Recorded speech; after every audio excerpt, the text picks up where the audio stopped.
This is a most engaging fictional African story. Make sure you watch to the end because it has a lot of lessons for us to learn. It's gonna be an interesting one. So sit back and relax. Our story takes place in a small village in South Africa many years ago. This village was like any other, with people going about their daily lives, trying to make the best of things. The chief of this village was known by all to be a fair and just ruler, who always tried his level best to protect his people from harm.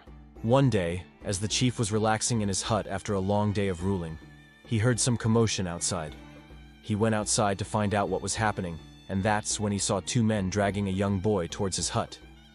The chief was curious to know why they were doing that, so he followed them to find out what was going on. As the chief got closer, he heard one of the men say to the other, "Look, you don't have to do this, but if you don't, then we'll both go hungry tonight." The other man replied, "I'm sorry, my friend, but our families are counting on us. We can't return home empty-handed."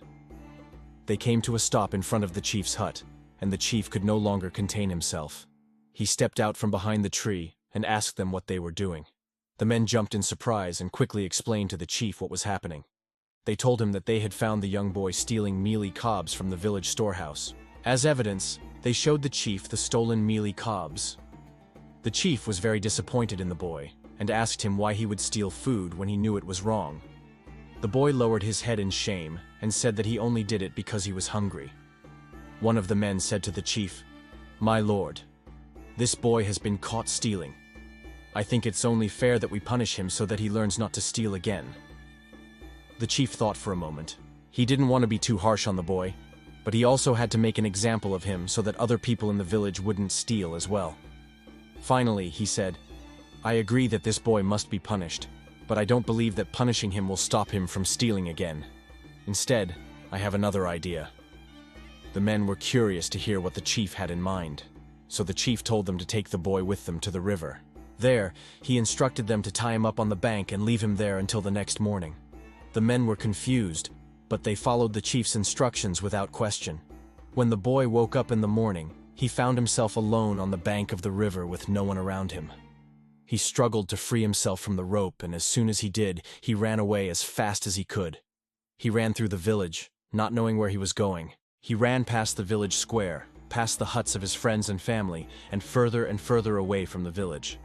After a while, the boy came across a clearing in the forest.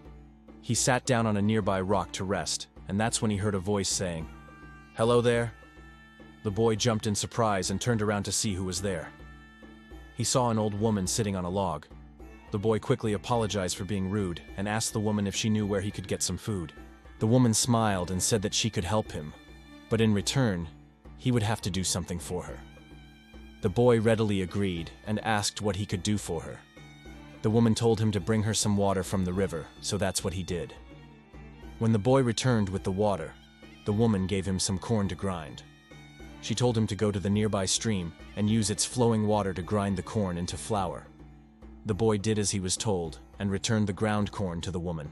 In exchange, she gave him some of the flour and told him to take it to the riverbank to make some bread. The boy made the bread and ate it all by himself. The woman watched the boy from afar, and when he was finished eating, she approached him and asked how he liked the bread he had just eaten. The boy told her that it was the most delicious bread he had ever tasted. The woman then revealed herself to be a witch and said that she wanted to make the boy her apprentice. She told him that together they could rule over the forest and that he would never go hungry again. The boy was tempted, but he couldn't betray the chief who had taken him in and cared for him when he was just a young boy. So he declined the woman's offer. When the woman realized that the boy would not accept her offer, she became angry and tried to force him to stay with her. But the boy ran away from her as fast as he could. He ran until he came across a small hut in the middle of the forest. He knocked on the door, and a kind old man opened it. The boy told the man that he was being chased by a witch and asked if he could hide in his hut. The old man agreed and let the boy stay in his hut for the night. That night, the witch came to the hut to get the boy, but the old man protected him. When the witch threatened to harm the old man, he simply laughed and told her that she couldn't hurt him. The witch was confused and asked why he wasn't afraid of her. The old man told her that he wasn't afraid of her because he knew that she was just a human being like him. He told her that she was nothing more than an old woman pretending to be a witch. The witch was shocked when she realized that the old man wasn't afraid of her.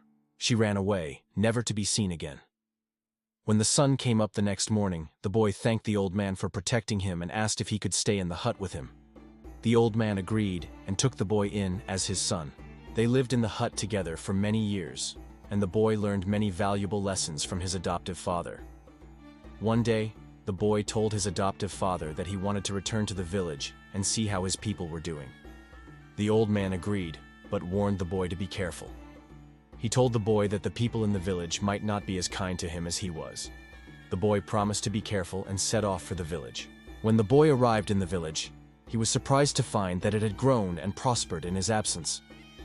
He went to the chief's hut and knocked on the door. The chief opened the door and was shocked to see the boy he had rescued all those years ago. The chief was overjoyed to see the boy again and asked him how he had been. The boy told the chief about his life in the forest and how he had learned valuable lessons from his adoptive father. The chief invited the boy to stay in the village again and to live with him as his adopted son. The boy accepted the offer and moved back into the village. He and the chief became close, and the boy helped to rule over the village. Many years passed and the boy grew up to be a wise and respected leader. He ruled alongside the chief, making sure that his people were happy and prosperous. And that is the story of how a young boy who was rescued by a chief became a wise and respected leader. This story teaches us that no matter how difficult our circumstances may seem, we should never give up hope. With hard work and determination, we can overcome any obstacle and achieve our dreams. It also teaches us the importance of helping those in need and showing kindness to others. By doing so, we can make a positive impact on the world and be remembered for our compassion and generosity. Finally, it reminds us to always be grateful for the people who have helped us in our lives. These people have shaped who we are, and we should strive to honor their memory by becoming the best versions of ourselves. If you enjoyed this African story, please don't forget to like and subscribe for more amazing stories like this. Thank you for watching.